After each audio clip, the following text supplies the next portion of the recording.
स्वर सुधा मंच पर प्रस्तुत है मालती जोशी की कहानी मेरे कत्ल में तुम्हारा हाथ था। खाना खाते हुए भैया ने पूछा, शाम को तुम्हारा कोई खास प्रोग्राम तो नहीं है? नहीं तो क्यों? सोच रहा था मेरे साथ बीना भाभी को देखने अस्पताल तुम भी चलती। क्यों, बीमार है क्या? और हो भी तो मैं नहीं सोचती कि मेरा जाना जरूरी है। हम लोगों के संबंध कभी भी मधुर नहीं थे। फिर भी शीतल, तुम्हें जाना चाहिए, भाभी ने कहा। वे सचमुच बहुत बीमार हैं। अगली बार आओ तो शायद उन्हें देख भी ना पाओ। यूं ही दिल में मलाल बना रहेगा। मलाल तो खैर मुझे क्या होना था, पर भैया की खातिर हाँ करनी पड़ी। प्रमोद भैया भले ही भैया के दोस्त थे, पर दोनों में सगे भाइयों जैसा प्यार था। प्रमोद भैया की शादी से पहले दोनों घरों में भी खूब अपनापन था, पर बीना भाभी के आगमन के साथ सब बदल गया। उनके खून के रिश्तेदारी बिखर गए तो हमारी क्या बिसात थी। पर हाँ, भैया लोगों की दोस्ती वैसे ही बनी रही। बहुत बेमन से मैं भैया के साथ अस्पताल गई थी, पर वहाँ जाकर जो देखा उसके लिए मानसिक तौर पर बिल्कुल तैयार नहीं थी। बीना भाभी तो बिल्कुल पहचानी नहीं जा रही थी। एक समय अपने रूप के लिए, रोब दाब के लिए, नफासत और आभिजात्य के लिए प्रसिद्ध महिला का कहीं अता पता न था। सामने पलंग पर उनकी छाया भर थी। भाभी, देखो आपसे मिलने कौन आया है, भैया ने अतिरिक्त उत्साह के साथ कहा। भाभी ने धीरे से आंखें खोली। मुझे पहचानने में उन्हें थोड़ा वक्त लगा। फिर उनके श्रीहीन चेहरे पर परिचय की हल्की सी मुस्कान उभरी। क्षीण स्वर में बोली, ओहो, ननद रानी आई हैं। कैसी हो शीतल? मैं ठीक हूँ भाभी, आप कैसी हैं? मैंने एक बेतुका सा सवाल किया।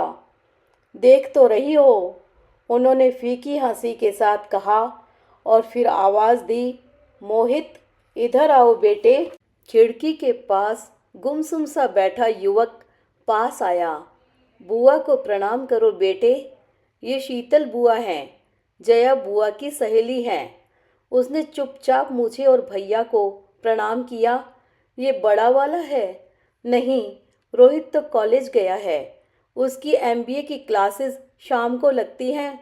दिन में वह ड्यूटी देता है, तब इसका कॉलेज होता है। क्या कर रहे हो? मैंने मोहित से पूछा। जी, बीई इलेक्ट्रॉनिक्स। और बड़े ने क्या किया है? आईआईटी किया है, अब एमबीए कर रहा है। मेरे प्रश्नों का कोटा समाप्त हो गया था। दरअसल और बात करने के लिए कोई सूत्र ही नहीं मिल पा रहा था। जया मेरी सहेली थी, उसकी हालचाल पूछ सकती थी, पर दोनों ननद भौजाई में जो प्रेम था मैं जानती थी, इसलिए पूछते भी संकोच हो रहा था। वैसे भी अस्पताल में मेरा दम घुटने लगता है, मन भागू भागू करने लगता है। इसलिए जैसे ही भैया ने चलने का प्रस्ताव किया, मैं एकदम उठ खड़ी हुई। अच्छा भाभी, अब चलती हूँ, अब आप जल्दी से ठीक हो जाइए। ठीक तो अब क्या होना है, पर तुम आई, अच्छा लगा। लौटते हुए मैंने पूछा, भैया आखिर उन्हें हुआ क्या है? Cancer, bone cancer. पर कैंसर तो कहते हैं अब लाइलाज नहीं रहा। कहते तो सब ऐसा ही है। पिछले साल घुटने का ऑपरेशन भी हुआ था, तब बड़ी आशा बंध गई थी, पर इस साल वो सेकेंडरी इन्फेक्शन क्या होता है वह फैल गया है। वह तो बड़ा खतरनाक होता है, एकदम लास्ट वार्निंग ही समझिए। वही तो, प्रमोद बेचारा बड़ा परेशान है। बच्चों की ओर तो देखा नहीं जाता। डॉक्टर ने तो कह दिया है कि घर ले जाइए, जो कुछ होना है अपने घर में ही होने दीजिए। पर घर पर देखने वाला कौन है? कम से कम यहाँ समय पर दवा दारू तो हो जाती है। चाची जी कहाँ हैं? माया के पास हैं, और वे होती भी तो क्या कर लेती। ये सेवा टहल उनके बस की नहीं है। वैसे भी भाभी से उनकी कभी बनी नहीं। बहनें भी सब अपने अपने घरों की हैं। नर्सिंग होम में रखना मजबूरी हो गई है। बिल भरते समय भगवान याद आ जाते हैं। लेकिन बच्चे बड़े समझदार हैं। बड़े का मैनेजमेंट के लिए बेंगलोर में दाखिला हो गया था, पर वह नहीं गया। उसने कहा, इस समय मैं मम्मी को छोड़कर नहीं जाऊंगा। एमबीए यहीं किसी कॉलेज से कर लूंगा। भैया और भी बहुत कुछ कहते रहे। दरअसल वे प्रमोद भैया के इतने निकट थे कि उनके हर सुख दुख को अपना ही समझते थे। मैं उनकी पीड़ा को उतनी शिद्दत से अनुभव नहीं कर पा रही थी, बल्कि मेरे मन में कुछ और ही चल रहा था। भैया के सामने तो कहने का साहस नहीं हुआ, पर घर आकर मैंने भाभी से कहा, भाभी, मौत सामने आकर खड़ी हो जाती है तो इंसान कितना बदल जाता है, एकदम जमीन पर आ जाता है। ऐसा क्यों कह रही हो? आज तो बीना भाभी मुझे ननद रानी कहकर बुला रही थी। बेटे को बुलाकर प्रणाम भी कराया। कहाँ तो उन्हें मुझे ननद कहने पर भी ऐतराज था। वो पुरानी बात हो गई। पर भूलती तो नहीं है ना भाभी? आपको शायद मैंने कभी बताया भी होगा। एक बार वे स्टाफ रूम में बैठी थी। दूसरे दिन राखी थी। मैं पूछने चली गई कि भाभी कल कितने बजे आना है। उन्होंने बड़ी बेरुखी से जवाब दिया, जब तुम्हें फुर्सत हो आ जाना। और जैसे ही मैं कमरे से बाहर हुई, अपनी सहकर्मियों से बोली, घर में तीन तीन मौजूद हैं, फिर भी हमारे साहब का मन नहीं भरता। दोस्त की बहन से भी राखी बंधवाते हैं। इन्हें तो सिर्फ राखी बंधवानी होती है, पर नंदों को नेक देते देते मेरा तो दिवाला निकल जाता है। सच कहती हूँ, उस दिन के बाद से मैंने प्रमोद भैया को राखी बांधनी छोड़ दी। मजे की बात यह कि उन्होंने भी कभी इसरार नहीं किया। शायद घर से इंस्ट्रक्शन मिल गई थी, तुम्हारा कहना ठीक है बिन्नू, तुम्हें बुरा लगना भी स्वाभाविक है। पर अक्सर होता है कि हम एक ही पक्ष की बात जानकर अपनी राय बना लेते हैं। सिक्के का दूसरा पहलू भी होता है, जिसे हम कभी देखते नहीं हैं। आपने देखा है? हाँ, और इसीलिए जानती हूँ कि यह महिला सास नंदों से कितनी आक्रांत थी या है। वो क्या आक्रांत होगी भाभी, बल्कि उनकी वजह से पूरा घर परेशान था। जया छाया ऐसे ऐसे किस्से सुनाती थी कि क्या बताऊं।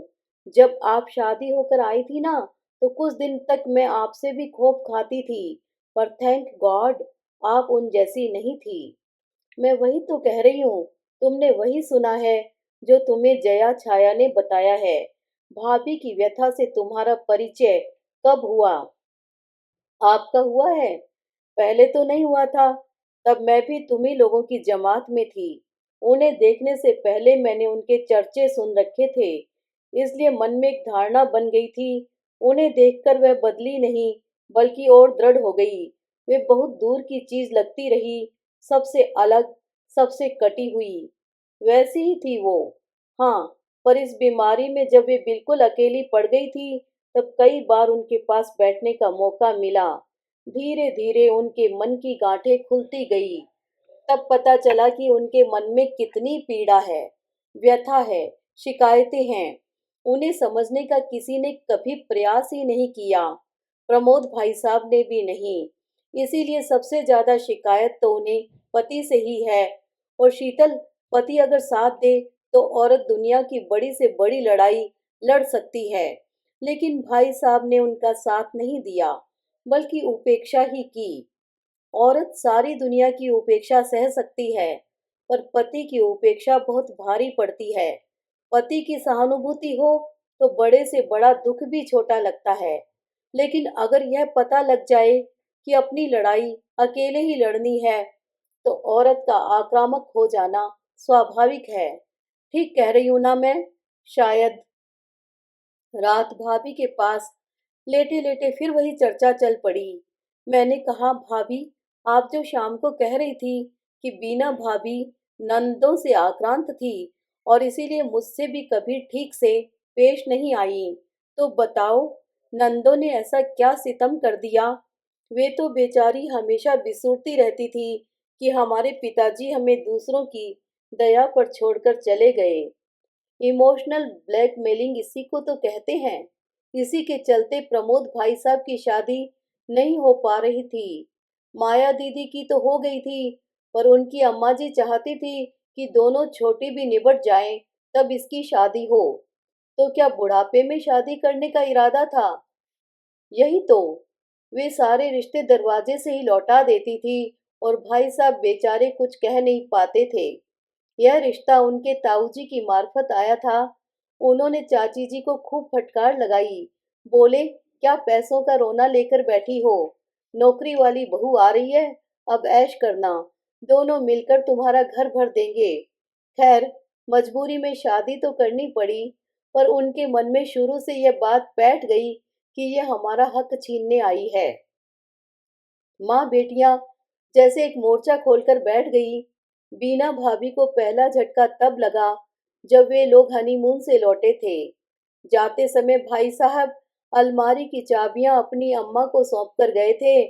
लौट कर आए तो पता लगा दो तीन साड़ियां गायब हैं। पूछने पर पता चला कि इस दरमियान लड़कियों को कई शादियों में जाना पड़ा, वही पहनकर गई थी। इसमें नई बात क्या है भाभी? यह तो हर घर में होता है। कपड़ों के मामले में तो अक्सर लड़कियां भाभीियों पर ही निर्भर रहती हैं। माओं के पास तो वैसी साड़ियां होती नहीं हैं। मैंने भी तो कई बार आपसे मांग कर पहनी है। मांग कर पहनी है ना, खुद से तो नहीं निकाली कभी। बाप रे, खुद से निकालती तो माँ मेरे प्राण ही ले लेती। और बात केवल साड़ियों तक ही सीमित होती तो एक बात थी, वहां तो आए दिन ड्रेसिंग टेबल पर भी धावा बोला जाता था। कभी अमुक शेड की लिपस्टिक गायब होती, तो कभी नेल पॉलिश, कभी आईलाइनर नहीं मिलता, तो कभी फाउंडेशन नदारद होता। उस पर तुर्रा यह कि अम्मा जी डंके की चोट पर कहती कि हमारी लड़कियां ये सब चौंचले नहीं करती। हमने तो कह दिया है कि भगवान ने जैसा बनाया है वैसा रहो, होठ मुंह रंगने की जरूरत नहीं है। क्या बात करती हैं। हर फंक्शन में जया छाया ऐसी बन संवर कर आती थी कि मुझे कॉम्प्लेक्स हो जाता था। उस समय मेरे पास तो वह सब कुछ नहीं होता था ना। अरे, वे लोग अपनी अम्मा से छुपा कर लगाती थी, पर्स में डालकर ले जाती थी और सहेली के यहाँ बैठकर श्रृंगार करती थी। बाप रे, इतनी हिम्मत! थी तो वे लोग हिम्मत वाली, इसमें कोई शक नहीं। पर उनकी वजह से बीना भाभी तो बेचारी परेशान हो गई। पति की नाराजगी के बावजूद उन्होंने अलमारी लॉक करना शुरू कर दिया, पर कमरा तो बंद नहीं कर सकती थी ना। बड़े अरमानों से अपना ड्रेसिंग टेबल सजाया था उन्होंने, पर हार कर महंगे प्रसाधन ताले में डाल दिए। मेज पर बस रोजमर्रा की काम चलाऊ चीजें ही रखी। इस बात की भी खूब आलोचना हुई। मेरी तो यह समझ में नहीं आता कि भाभी की अनुपस्थिति में वे कमरे में जाती कैसे थी। हमारी तो कभी हिम्मत नहीं पड़ी। माँ का सख्त आदेश था, तभी तो उस छोटे से घर में भी हमें प्राइवेसी मिल गई थी। हर औरत चाहती है कि घर में उसका एक छोटा सा कोना हो। इस चाहने में गलत क्या है? पर उन लोगों ने इस बात का इशू बना लिया। अरे, वे लोग ऐसे ऐसे किस्से सुनाती थी कि मुझे तो भाभी शब्द से ही खौफ होने लगा था। आप जब शादी करके आई थी, तो मैं कितने दिनों तक आपसे कटी कटी सी रहती थी, याद है? भाभी मेरी बात सुनकर हंस दी। यही तो होता है, इधर उधर की बातें सुनकर हम अपनी राय बना लेते हैं, जो अक्सर गलत होती है। अरे हाँ, तुम्हें कमरे का किस्सा तो सुनाया ही नहीं। कौन सा? बीना भाभी का कमरा तो पंचायती कमरा बन गया था। जया छाया वहां बैठकर कैरम खेलती, म्यूजिक सुनती या पढ़ते पढ़ते बिस्तर पर ही सो जाती। कई बार बीना भाभी कॉलेज से लौटकर आराम करने को तरस जाती। एक बार तो गजब ही हो गया। कैसे? मैंने उत्सुकतावश पूछा। एक दिन वे कॉलेज से लौटी तो देखा भाई साहब सो रहे हैं। उन्हें आश्चर्य हुआ, आज आप ऑफिस नहीं गए क्या? तबीयत तो ठीक है। यूं कहते कहते वे भाई साहब का माथा छूने ही जा रही थी कि लगा दरवाजे पर कोई है। देखा तो तीनों बहनें खड़ी मुस्कुरा रही हैं। तीनों? हाँ, माया दीदी भी उन दिनों आई हुई थी। भाभी को उन लोगों की यह हरकत बड़ी नागवार गुजरी। पर अपने को जब्त कर उन्होंने कहा, मैं जरा कपड़े बदल लूं। और जैसे ही वे दरवाजा बंद करने को हुई, माया दीदी आंख मटकाकर बोली, भाभी दरवाजा बंद तो कर रही हो, पर बच के रहना, भीतर तुम्हारे नंदोई लेटे हैं। क्या बात करती हैं? तुम्हें भी आश्चर्य हो रहा है ना शीतल? सोचो, भाभी की क्या दशा हुई होगी। वे तो सन्न रह गई। बड़ी मुश्किल से इतना ही कह पाई, नंदोई, ये कब आए? इस पर माया दीदी ने कहा, आज सुबह ही तो आए हैं। रात भर के जगे हैं, उन्हें आराम कर लेने दो, कपड़े बाद में बदल लेना। भाभी बोली, बेशक आराम करें, पर मेरे कमरे में क्यों? इतना सुनना था कि अम्मा जी एकदम फट पड़ी। तो जमाई को कहाँ सुलाएं? बैठक में, या हम बगल में लेकर लेटें? घर का सबसे अच्छा कमरा तो तुमने हथिया लिया है। अब मेहमान कहाँ उठेंगे बैठेंगे? रसोई में? खूब चकचक हुई। माया दीदी बहुत रोई कि मेरे पति का अपमान हो गया। उस गुस्से में उन्होंने साल भर तक इधर का रुख नहीं किया। भाई साहब अलग नाराज हुए कि तुमने बात का बतंगड़ बना दिया। माँ बहन के प्रेम में वे इतने अंधे हो गए थे कि उन्हें उनकी कोई बात गलत लगती ही नहीं थी। मैं तो सुनकर स्तब्ध रह गई। इस तरह के माहौल में कोई कैसे रह सकता है? छोटे घरों में भी मेहमानों को एडजस्ट किया जाता है, पर उसका भी एक तरीका होता है। आमतौर पर लोग नव दंपति को डिस्टर्ब नहीं करते। हर रिश्ते की गरिमा होती है, मर्यादा होती है, उसका पालन जरूरी होता है। भाभी ठीक कह रही थी कि हम लोग सिक्के का एक ही पहलू देखते हैं और राय बना लेते हैं, जबकि सच्चाई कुछ और ही होती है। जो लोग अपने दुखों का ढिंढोरा पीटते हैं, सहानुभूति बटोर लेते हैं, पर जो लोग चुपचाप सहन करते जाते हैं, वे गलत फहमी का शिकार होते हैं। बीना भाभी ने शायद सहने की हद कर दी थी, जिसे मन तो झेल गया, पर शरीर नहीं झेल पाया। दोपहर में भाभी ने एकाएक पूछा, आज किसी सहेली के यहाँ मिलने नहीं जाओगी? किसके यहाँ जाऊं भाभी? यहाँ है ही कितनी। जो दो तीन यहाँ ब्याही हैं, उनके यहाँ तो हो आई हूँ। बाकी सब तो मेरी तरह बाहर ही हैं। पिक्चर जाओगी? पड़ोस की सुषमा से पूछती हूँ। पिक्चर देखनी होगी तो तुम्हारे साथ जाऊंगी। सुषमा को बोर नहीं करूंगी। चलो भाभी, आज यही करते हैं। भैया तो कल 9 बजे तक आएंगे ना। आज हम मस्ती करते हैं, पिक्चर देखेंगे, फिर कहीं खाना खाएंगे और देर रात घर लौटेंगे। मेरा उत्साह जैसे फूटा पड़ रहा था। इसी बहाने मैं भाभी को ट्रीट देना चाहती थी। भैया के सामने यह संभव ही नहीं था, पर उत्साह का लेश मात्र भी उनके चेहरे पर नहीं दिखा, बल्कि वह थोड़ी असमंजस में ही लगी। क्या बात है भाभी, एनी प्रॉब्लम? वे संकोच में भरकर बोली, सोच रही थी एक बार नर्सिंग होम हो आती। 3 4 दिन से गई भी नहीं हूँ। कल तुम जा रही हो, इसलिए कल भी जाना नहीं हो पाएगा, तो इसलिए मुझसे पीछा छुड़ाना चाह रही थी? नहीं रे, सोचा घर में अकेली बोर हो जाओगी। आज तुम्हारे भैया भी नहीं हैं। अच्छा, अगर मैं साथ चलूं तो कोई हर्ज है? चलोगी? उन्होंने हुलस कर कहा। तब तो बड़ी अच्छी बात है। अकेले जाते वैसे भी अच्छा नहीं लगता, पर उस दिन तुम बड़े बेमन से गई थी, इसलिए पूछते संकोच हो रहा था।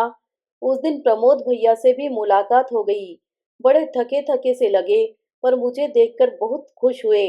उनके साथ एक सुदर्शन युवक था। मैंने पूछा, ये रोहित है?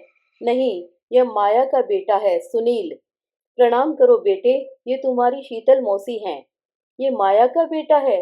पता है, बचपन में हम इसे गोलू कहते थे। खूब गोल मटोल था ना। अब तो इसके यहाँ भी एक गोलू आने वाला है। अरे, इसकी शादी भी हो गई। बच्चे कितनी जल्दी बड़े हो जाते हैं। बच्चों को देखकर ही तो पता चलता है कि हम कितने बूढ़े हो गए हैं, प्रमोद भैया ने कहा। सुनील ने बेसब्र निगाह घड़ी पर डाली और बीना भाभी से बोला, अच्छा मामी, मैं चलता हूँ। आप जल्दी से ठीक हो जाइएगा। अगली मुलाकात घर पर ही होगी।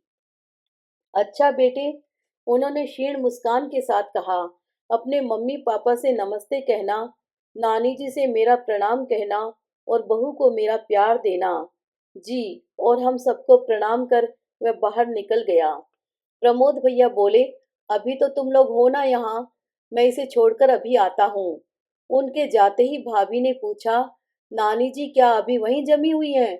मैं तो सोच रही थी सुनील उन्हें छोड़ने आया है। छोड़ने तो नहीं आया, पर कह रहा था कि मामा इन्हें जल्दी बुला लो, बहुत क्लेश कर रही हैं, सब लोग त्रस्त हो गए हैं।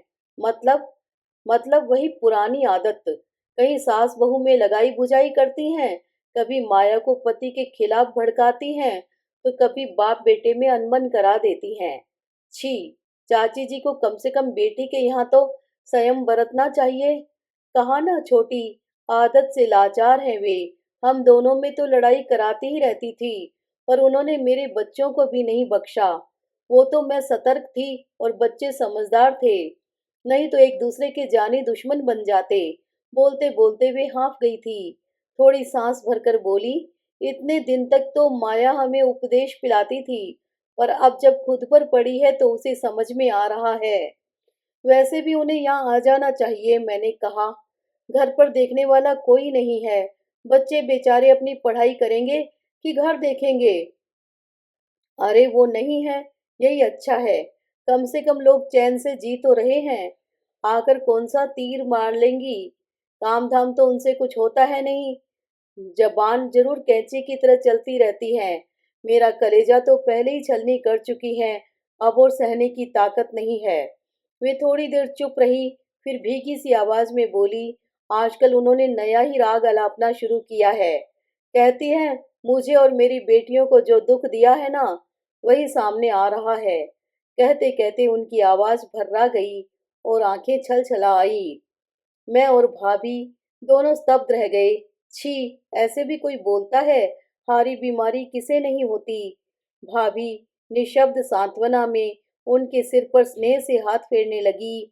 मैंने उनके दोनों हाथ सहलाते हुए कहा, आप तो उनका स्वभाव जानती हैं, फिर क्यों उनकी बातों को दिल पर लेती हैं। क्या करूँ रे, उन्होंने उसांस भरकर कहा, शरीर के साथ साथ अब मन भी कमजोर हो चला है। उसी समय एक युवक ने कमरे में प्रवेश किया और वहां का दृश्य देखकर ठिठक गया। वह रोहित था। बेचारा एकदम घबरा गया। बोला, क्या बात है मम्मी, बहुत तकलीफ हो रही है, सिस्टर को बुलाऊं? उन्होंने इशारे से मना कर दिया, तो वह हम लोगों की ओर देखने लगा। मैंने कहा, कुछ नहीं बेटा, हम लोग जरा पुरानी यादों में खो गए थे तो उदास हो गए। फिर भाभी ने परिचय कराया, ये तुम्हारी शीतल बुआ है, पहचाना? उसने मुझे एक रस्मी सा नमस्कार किया और माँ से पूछा, पापा कहाँ हैं? उसके स्वर से साफ जाहिर था कि इस समय पापा की अनुपस्थिति उसे अच्छी नहीं लगी है। वे सुनील को छोड़ने गए हैं, बीना भाभी ने बताया। उन्हें छोड़ने जाने की क्या जरूरत थी? सुनील भैया क्या छोटे बच्चे हैं? पापा भी कमाल करते हैं। अब वो बेचारा इतनी दूर से मुझे देखने आया था, तो उसका स्वर एकदम तल्ख था। पापा को पता था कि आज मोहित का सबमिशन था, उसे देर होगी, पर अभी तक घर नहीं लौटा है। मेरा प्रोफेसर गुप्ता के पास अपॉइंटमेंट था, वो तो आपकी दवाइयाँ देनी थी, इसलिए यहाँ आया हूँ, नहीं तो मैं सीधे क्लास ही चला जाता। अच्छा ही हुआ जो आ गया, पापा के भरोसे रहता तो आनंद ही था। उसके हर शब्द से रोष जैसे फूटा पड़ रहा था। भाभी ने शांत करते हुए कहा, रोहित बेटे, तुम्हारे पापा तो नहीं जा रहे थे, मैंने ही उनसे कहा कि वे हो आए, हम लोग तो यहाँ हैं ही। और बेटे, तुम भी निश्चिंत होकर अपनी क्लास अटेंड करो, आज हमें घर जाने की कोई जल्दी नहीं है। तुम्हारे चाचा जी टूर पर गए हैं, घर में हमारा ही राज है। रोहित ने एक बार अपनी माँ की ओर देखा। जब उन्होंने अनुमति दे दी तो बोला, तो मैं चलता हूँ, पर आप ज्यादा बात नहीं करेंगी, सिर्फ सुनेंगी, प्रॉमिस? प्रॉमिस, उन्होंने मुस्कुराकर कहा। रोहित आश्वस्त होकर चला गया तो बोली, पागल, हमेशा मुझे बोलने के लिए मना करता है। अरे, मैं बोलूंगी नहीं तो मेरी छाती फट नहीं जाएगी? इतना दुख कलेजे पर लाद कर तो मैं चैन से मर भी ना पाऊंगी। भाभी ने बात बदलने की गरज से कहा, रोहित बहुत जल्दी ऑफ हो जाता है ना, कमजोर है ना, इसलिए जल्दी गुस्सा हो जाता है। मैंने कहा, मैं अभी यही कहने वाली थी कि आपके बड़े मियाँ छोटे लगते हैं, अगर दोनों को कोई साथ देख ले तो मोहित को ही बड़ा भाई समझेगा। मोहित को मैंने पाला है, रोहित बेचारा दादी और बुआ लोगों की दया पर पला है। फर्क तो होगा ही। मतलब मतलब मैं समझा दूंगी। अब आप बिल्कुल नहीं बोलेंगी। भाभी ने बीना भाभी को चुप कराते हुए कहा। बात यह है शीतल कि रोहित बेचारा जन्म से ही, बल्कि जन्म के पहले से ही लापरवाही का शिकार रहा है। कैसे? मतलब पहले उसकी माँ की देखभाल ठीक से नहीं हुई, बाद में बच्चे की देखभाल भी ढंग से न हो सकी। इसका असर तो होगा ही ना। बीना भाभी चुप नहीं रह सकी। बोली, मुझे कितनी तकलीफ होती थी, क्या बताऊं। एक बूंद पानी भी पेट में ठहरना मुहाल था। घर में सास थी, नंदे थी, पर किसी को सहानुभूति नहीं थी। मेरी हर तकलीफ को नखरा ही कहा गया। नंदे तो खैर उस समय लड़कियां थी, पर सास तो खासी अनुभवी थी। उनका तो एक ही राग था, हमारे भी तो बच्चे हुए हैं, हमने तो कभी ऐसे चौंचले नहीं किए, हमने तो कभी बेड रेस्ट नहीं लिया। कभी कभी तो उनके बेटे को भी लगने लगता कि मैं कुछ ज्यादा ही नखरे दिखा रही हूँ। शुरू के दिनों में तो सबको तकलीफ होती है, लोग भूल जाते हैं, वो बात अलग है।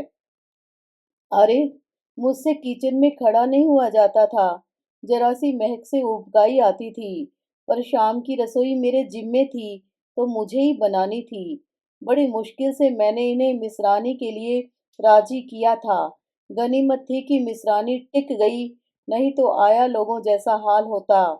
कैसा हाल? मैंने पूछा। छोटी से ही पूछ लो। बीना भाभी शायद थक गई थी। फिर भाभी ने कमान संभाल ली। अरे, पहले तो आया रखने ही ना दे। हमें क्या बच्चे पालना नहीं आता? हमने क्या नौकरों के भरोसे बच्चे पाले हैं? 2 महीने तक तो ठीक रहा। ये घर में थी, पर जैसे ही इन्होंने कॉलेज ज्वाइन किया, बच्चे की दुर्दशा शुरू हो गई। ये कॉलेज से लौटकर देखती कि बच्चा गीले में सो रहा है। दूध की बोतल झूले में ही पड़ी है। कभी दूध बोतल में रखे रखे ही फट जाता, कभी उसका समय निकल जाता। दवाइयाँ तो समय पर कभी दी ही नहीं गई। गुस्सा भी आता, पर सास को कोई क्या कहे। फिर मैंने जिद करके आया रखी। बीना भाभी बोली, परिस्थिति ज्यों की त्यों, उससे दूसरे 100 काम कराए जाते। आया को मैंने एक बार डांटा, तो बोली कि माताजी हमें दूसरे कामों में उलझा देती हैं, हम क्या करें?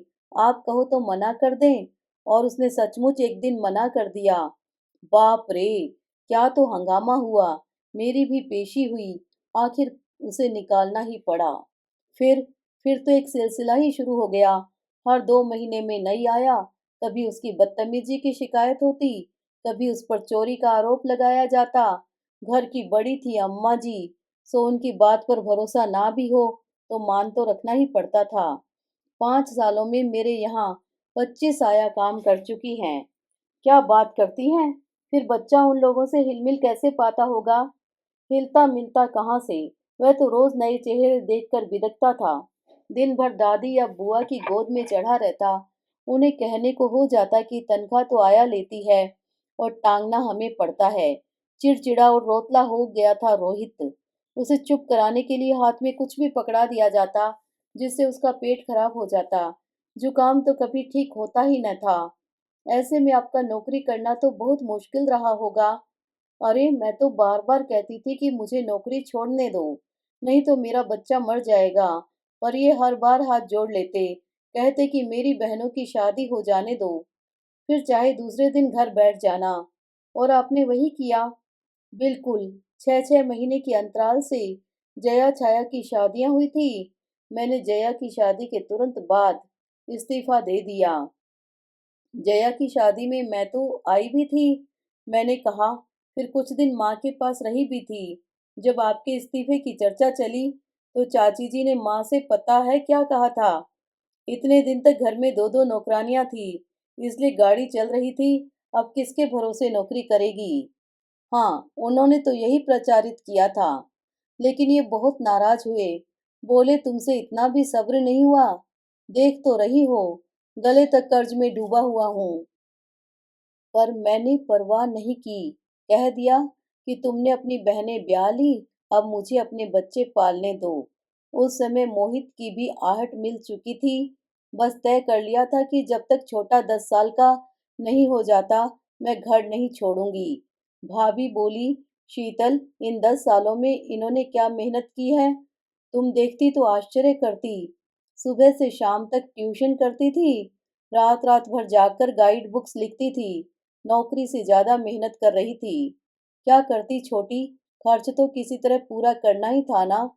सबसे बड़ी बात तो यह थी कि मैं घर पर थी। जिस समय मेरे बच्चों को मेरी सबसे ज्यादा जरूरत थी, मैं उनके पास थी। नौकरी की मुझे चिंता नहीं थी।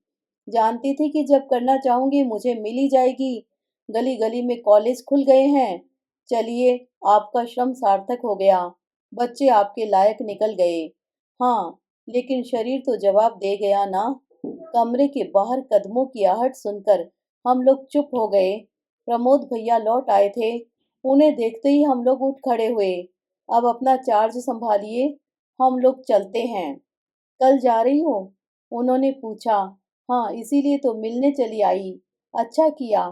भाभी बोली, अगली बार आओ तो शायद मुलाकात ना होगी। क्यों, आप कहाँ जा रही हैं? और ऐसे कैसे चली जाएंगी? बेटों की शादी नहीं करेंगी? और मेरा नेक नहीं भूलना। हाँ, मैं वसूल करने आऊंगी। चलो, ऐसा ही सही। भाभी हंस दी, बड़ी करुण, उदास, फीकी हंसी। मेरा मन ममता से भर आया। उस क्षण मैंने अंतर्मन से प्रार्थना की कि हे प्रभु, इस औरत को तूने अपार कष्ट दिए हैं, शारीरिक भी, मानसिक भी। कुछ तो सुख के पल इसकी झोली में डाल, इसका हक बनता है।